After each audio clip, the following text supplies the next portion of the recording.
आज हम निबंध लेखन मेरा भारत महान निबंध लिखने जा रहे हैं। इससे पहले आपको वर्षा ऋतु निबंध के बारे में वीडियो दिया गया था। आप सभी बच्चों ने सबसे पहला निबंध वर्षा ऋतु आपकी कॉपी में अच्छे अक्षरों में लिखा ही होगा। आज हम दूसरा निबंध लिखने जा रहे हैं, मेरा भारत महान। निबंध हमें परीक्षा में पूछा ही जाता है। लेखन विभाग में निबंध का प्रश्न महत्वपूर्ण होता है। आज हम परीक्षा भवन में निबंध लिखते समय ध्यान में रखने योग्य कुछ बातों की चर्चा करते हैं। निबंध किसे कहा जाता है, निबंध किस तरह लिखा जाता है, यह सभी बातें आपको अगले वीडियो में बताई गई थी। आज हम परीक्षा भवन में निबंध लिखते समय ध्यान में रखने योग्य बातें। नंबर 1, यह बताना कठिन है कि परीक्षा के 3 घंटों में निबंध कब लिखा जाए। यानी हम सोचते हैं कि सबसे पहले वीडियो लिखे, कभी कभी हम सोचते हैं कि दूसरे सभी प्रश्नों के उत्तर अच्छी तरह से लिखने के बाद अंत में हम निबंध लिखें ताकि हमें सोचने के लिए वक्त मिले। विद्यार्थियों को चाहिए कि वे निबंध अन्य प्रश्नों से पहले कभी न लिखें। सबसे पहले लिखने से सोचने में काफ़ी समय निकल जाता है और दूसरे प्रश्नों के उत्तर लिखने के लिए समय कम बचता है। बहुत से विद्यार्थी निबंध को अंत में लिखते हैं। इसका परिणाम यह होता है कि उन्हें बहुत जल्दबाजी करनी पड़ती है। पूरा समय न रहने पर घबराहट होती है और विषय वस्तु एवं भाषा शैली की ओर विशेष ध्यान नहीं दिया जा सकता। फलतः निबंध जैसे महत्वपूर्ण प्रश्न में बहुत कम अंक मिलते हैं। कभी कभी समय की कमी के कारण इस प्रश्न को अधूरा ही छोड़ देना पड़ता है, जो हानिकारक यानी नुकसानकारक सिद्ध होता है। इसलिए निबंध सबसे पहले या अंत में कभी नहीं लिखना चाहिए। तो यहाँ पर हमें बताया गया है कि निबंध को सबसे पहले या अंत में नहीं लिखना चाहिए। सबसे पहले लिखने में क्या होगा कि हम सोचने में काफ़ी समय लेते हैं। निबंध यानी हमारे मौलिक विचार, हमें किसी एक विषय पर सोचना होता है और निबंध में लिखना होता है, तो उसमें काफ़ी समय चला जाता है, जिसकी वजह से जो बाकी के प्रश्न है उसको हम सही तरीके से न्याय नहीं दे पाते। अगर हम निबंध को अंत में लिखेंगे तो क्या होगा, बाकी प्रश्नों को लिखते समय काफ़ी समय चला जाता है, तो अंत में हमें समय कम मिलता है। अच्छी तरह से निबंध हम नहीं लिख पाते। अगर हमें निबंध अच्छी तरह से लिखना आता होगा, हम सोचते हैं, समझते हैं और अच्छी तरह से निबंध हमें लिखना आता भी होगा, तो भी हम उसे न्याय नहीं दे पाएंगे। निबंध मध्य में अर्थात दूसरे घंटे की शुरुआत में ही लिखना चाहिए। कि अगर निबंध को हमें लिखना है तो हमें दूसरे घंटे की शुरुआत में ही लिखना उचित होगा। हमें निबंध को सबसे पहले या अंत में नहीं लिखना है। निबंध का चुनाव रूपरेखा, विस्तार, अंत, भाषा, परिच्छेद, भाषा शुद्धि, लंबाई आदि के विषय में ही दी गई सूचनाओं का भली भांति पालन करना चाहिए। कि निबंध का हमें सबसे पहले चुनाव करना होगा कि हमें कौन सा निबंध लिखना है, उसकी रूपरेखा को समझना होगा, विस्तार से हमें लिखना होगा, उसका अंत, भाषा भी हमें सरल शब्दों में लिखना है, परिच्छेद का ध्यान रखना है, भाषा शुद्धि, लंबाई आदि के विषय में दी गई सूचनाओं का हमें अच्छी तरह से पालन करना है। हमें अच्छे अक्षरों में निबंध लिखना है। वर्तनी यानी जोड़नी का भी ख्याल रखना है।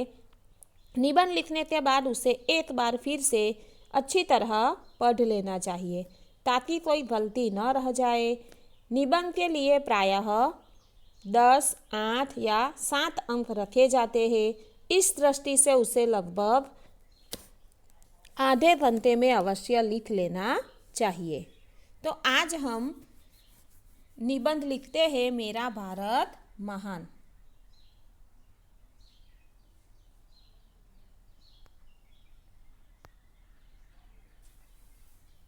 सबसे पहले हमें यहाँ पर रूपरेखा दी गई है। परिचय, प्राकृतिक शोभा, इतिहास, सभ्यता, संस्कृति, महापुरुष, दर्शनीय स्थान, उज्ज्वल भविष्य। यह रूपरेखा के आधार पर ही हमें निबंध लिखना होता है। सबसे पहले तो हमें परिचय देना है। हम भारत देश के नागरिक हैं। हमारे देश की जो विशेषता है हमें भी अच्छी तरह से पता ही है कि हमारे भारत देश कहाँ आया हुआ है, कौन कौन सी नदियाँ हैं, कौन कौन से महासागर है, हमारे देश की विशेषता क्या है, यहाँ के लोग कैसे हैं, भौगोलिक वातावरण कैसा है, कौन से स्थल यहाँ पर आए हुए हैं, यह सभी चीज़ें हमें अच्छी तरह से पता ही है। तो इस निबंध को हमें मौलिक विचारों द्वारा अच्छी तरह से परीक्षा में लिखना ही होगा। तो यहाँ पर सबसे पहले परिचय। भारत मेरा देश है। यह एशिया महाद्वीप के दक्षिणी भाग में स्थित है। महाराज दुष्यंत और शकुंतला के वीर और प्रतापी पुत्र भरत के नाम पर हमारे देश का नाम भारत पड़ा। इसे हिंदुस्तान भी कहते हैं। अंग्रेजों के शासनकाल में इसका इंडिया नाम प्रचलित हुआ। यह दुनिया का सबसे बड़ा लोकतांत्रिक राष्ट्र है। कि सबसे पहले परिचय में हम देखें तो भारत मेरा देश है। कहाँ पर आया हुआ है तो यह एशिया महाद्वीप के दक्षिणी भाग में स्थित है। महाराज दुष्यंत और शकुंतला के वीर और प्रतापी पुत्र भरत के नाम पर हमारे देश का नाम भारत पड़ा। कक्षा 8 में आप सभी ने दुष्यंत और शकुंतला के बारे में जाना ही होगा और उनके वीर और प्रतापी पुत्र भरत के नाम पर हमने एक काव्य भी पढ़ा था। इसे हिंदुस्तान भी कहते हैं। अंग्रेजों के शासनकाल में इसका इंडिया नाम प्रचलित हुआ। यह दुनिया का सबसे बड़ा लोकतांत्रिक राष्ट्र है।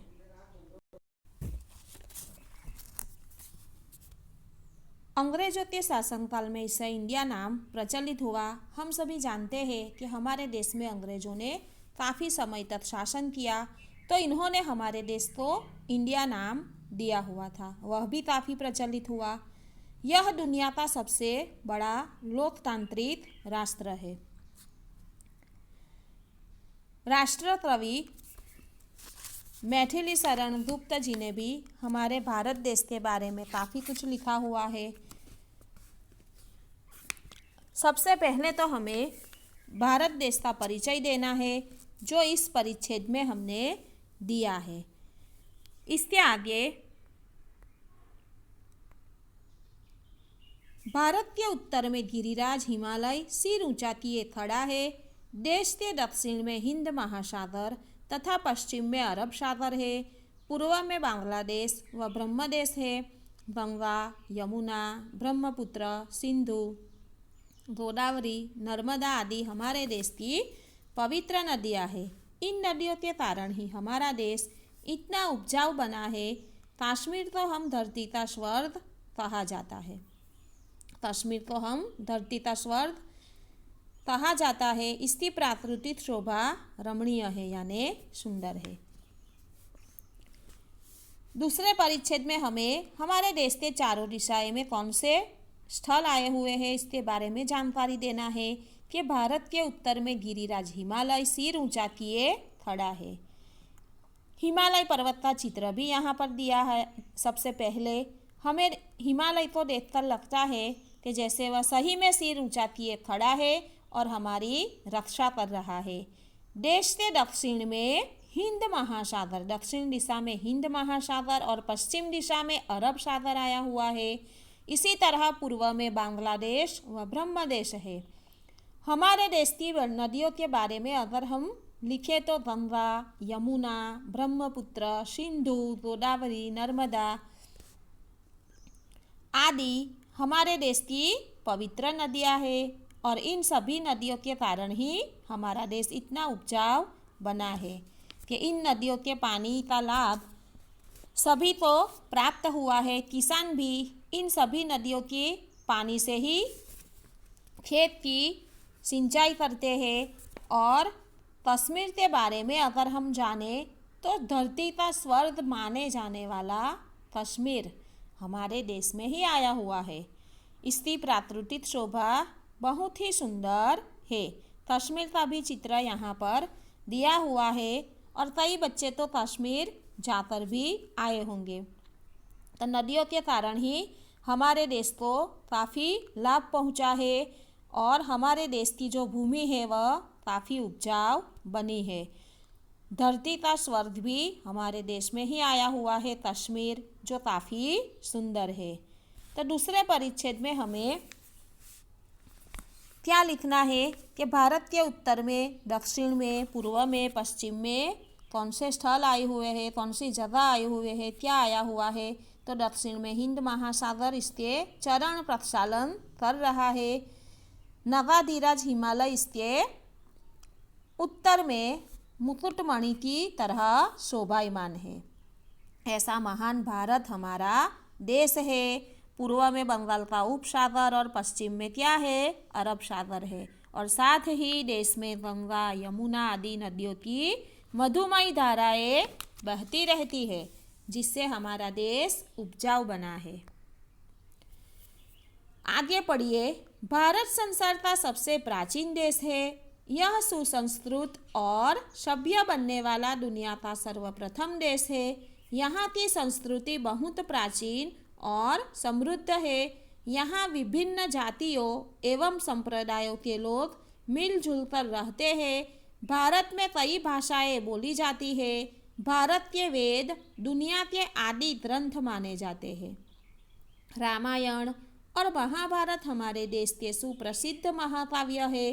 भारत शिक्षा, कला, व्यापार, संस्कृति आदि सभी क्षेत्रों में सदैव आगे रहा है। यहाँ के लोग आस्तिक, मेहनती तथा ईमानदार है। तो भारत की संस्कृति बहुत प्राचीन, भव्य और श्रेष्ठ है। संसार को आचार विचार, व्यापार व्यवहार, ज्ञान विज्ञान आदि की शिक्षा दीक्षा भारत से ही मिली है। यह सुसंस्कृत और सभ्य बनने वाला दुनिया का सर्वप्रथम देश है और यहाँ की संस्कृति प्राचीन यानी पुरानी है। क्षमा, उदारता, करुणा की त्रिवेणी इसी देश में सबसे पहले बही है। संयम, त्याग, अहिंसा और विश्व बंधुत्व सदा भारतीय जीवन के आदर्श रहे हैं। यहाँ विभिन्न जातियों एवं संप्रदायों के लोग मिलजुल कर रहते हैं। हिंदू, मुस्लिम, सिख, ईसाई, पारसी, यह सभी जातियों के लोग आपस में मिलजुल कर रहते हैं। विविधता में एकता हमारे देश की विशेषता है। भारत में कई भाषाएं बोली जाती है। भारत के वेद दुनिया के आदि ग्रंथ माने जाते हैं, पुराने ग्रंथ माने जाते हैं। रामायण और महाभारत हमारे देश के सुप्रसिद्ध महाकाव्य है।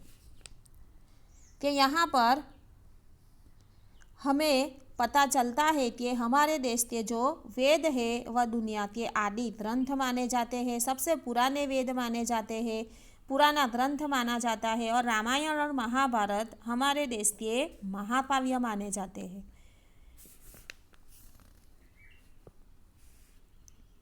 भारत शिक्षा, कला, व्यापार, संस्कृति आदि सभी क्षेत्रों में सदैव आगे रहा है। यहाँ पर सबसे पहला चित्र हमें दिया गया है कला, भारत की जो कला है, संस्कृति है, उसका चित्र है।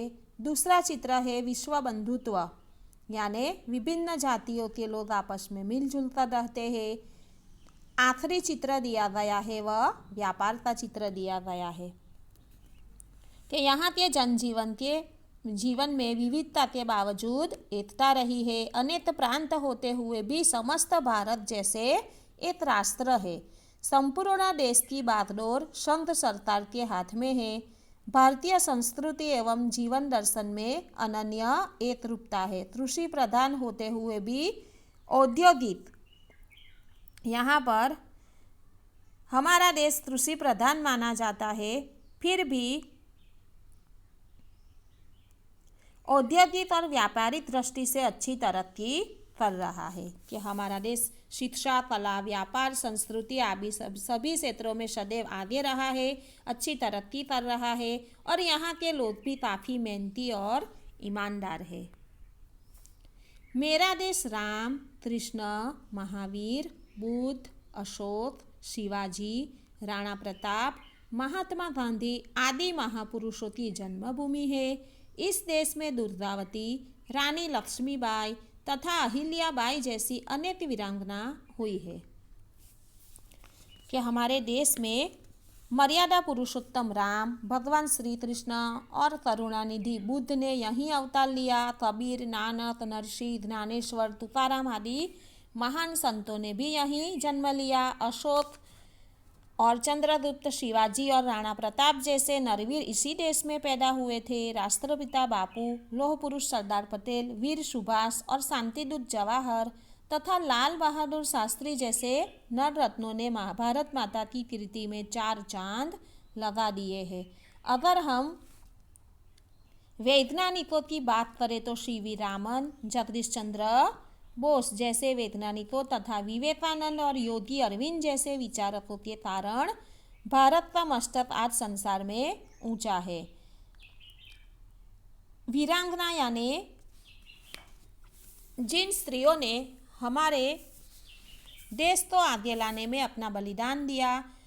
रानी लक्ष्मीबाई, हमने कक्षा 9 में उनके बारे में स्वराज्य की नींव इकाई को पढ़ा भी है। अहिल्याबाई, दुर्गावती जैसी वीरांगना हमारे देश में ही हो गई है। भारत के जो वीर पुरुष हो गए हैं वह सभी के नाम आपको अच्छी तरह से याद रखना है कि हमारे देश में कौन कौन से महापुरुषों ने जन्म दिया है और कौन कौन सी महान स्त्रियों ने जन्म लिया था। यह सभी बातें आपको इस परिच्छेद में बतानी है। भारत अपने शिल्प कला के लिए प्रसिद्ध है। अजंता एवं एलोरा की गुफाएं, दक्षिण के भव्य मंदिर, ताजमहल, कुतुब मीनार आदि यहाँ के देखने लायक स्थान है। शिमला, नैनीताल, महाबलेश्वर, माथेरान तथा उत्तराखंड आदि यहाँ के प्रसिद्ध पर्वतीय स्थल है। दिल्ली हमारे देश की राजधानी है। मुंबई, कोलकाता, चेन्नई, बेंगलोर आदि यहाँ के औद्योगिक व समृद्ध महानगर है। मुंबई, दिल्ली, चेन्नई, कोलकाता, अहमदाबाद आदि इसके औद्योगिक केंद्र है। और यहाँ की जो शिल्प कला है, पहला चित्र हमें दिया गया है शिल्प कला का, दूसरा चित्र है ताजमहल और कुतुब मीनार। यहाँ पर मुंबई का चित्र दिया हुआ है और महाबलेश्वर। तो अगर हम मुंबई, दिल्ली, चेन्नई, कोलकाता जैसे, अहमदाबाद जैसे औद्योगिक केंद्र हमारे देश में आए हुए हैं, साथ ही अजंता की गुफाएं, दक्षिण के मंदिर, आगरे का ताजमहल, दिल्ली का कुतुब मीनार, सांची का स्तूप आदि कला के उत्तम नमूने भी हमारे देश में ही है। कश्मीर की प्राकृतिक शोभा दुनिया भर में प्रसिद्ध है। वह कश्मीर कहाँ पर आया हुआ है? हमारे देश में। साथ ही हमें हमारी राजधानी दिल्ली के बारे में भी लिखना है कि हमारे देश की राजधानी दिल्ली में है। हमारे देश में लंबे समय तक अंग्रेजों का शासन रहा, इसके कारण यह देश पिछड़ गया था। 1947 में आज़ाद होने के बाद यह लगातार आगे बढ़ रहा है। अब तो भारत एक परमाणु संपन्न राष्ट्र बन गया है। भारत का भविष्य बहुत उज्जवल है। मेरा भारत मुझे प्राणों से भी प्यारा है। जय भारत। के अंत में अंग्रेजों ने भारत को वर्षों तक गुलाम बनाए रखा, लेकिन वे भारतवासियों के स्वतंत्रता प्रेम को दबा न सके। अंत में भारतवासियों ने अहिंसक राज्य क्रांति से पूर्ण स्वतंत्रता लेकर ही चैन की सांस ली। आज हमारा देश विश्व शांति और मानवता का प्रहरी है। इसका भूतकाल गौरवपूर्ण, वर्तमान प्रगतिशील और भविष्य काफ़ी उज्जवल है। इसलिए हमारा देश हमें प्राणों से भी अधिक प्यारा है। कि परमाणु संपन्न राष्ट्र बन गया है आज हमारा भारत देश। इसका भविष्य उज्जवल है, वर्तमान प्रगतिशील है। इसलिए हमें हमारे देश पर गर्व है। हमारा देश हमें प्राणों से भी प्यारा है। आपको भारत देश के बारे में और अधिक जानकारी प्राप्त हो तो आप उसे भी लिख सकते हो। निबंध यानी हमारे मौलिक विचार। हमारे विचार जो है, किसी एक विषय पर अच्छी तरह से हमें विचार करना है, सोचना है, समझना है और हमें निबंध में अच्छी तरह से लिखना है, अच्छे अक्षरों से लिखना है, वर्तनी का ख्याल रखना है, भाषा हमारी सरल होनी चाहिए। यह सभी चीज़ों का ख्याल हमें रखना है। आपको भी यह दूसरा निबंध मेरा भारत महान अपनी कॉपी में लिखना है। धन्यवाद।